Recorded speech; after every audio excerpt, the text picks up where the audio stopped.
இந்த பழத்தோட சீசன் முடிய போது இந்த பழத்தை சாப்பிட்டு தயவுசெய்து தோலை தூக்கி போடாதீங்க.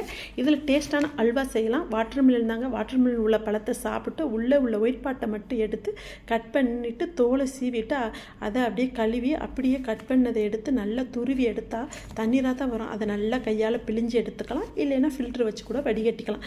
இப்போ ஒரு கடாயில் 2 ஸ்பூன் நெய் விட்டு முந்திரியை வறுத்து எடுத்துக்கலாம். அதே கடாயில் மறுபடியும் 1 ஸ்பூன் நெய் விட்டு நம்ம ஆல்ரெடி வாட்டர்மெலன் தோலை சீவின தோலை நெய்யிலே நல்லா வேகட்டும், வதக்கி விட்டுக்கலாம்.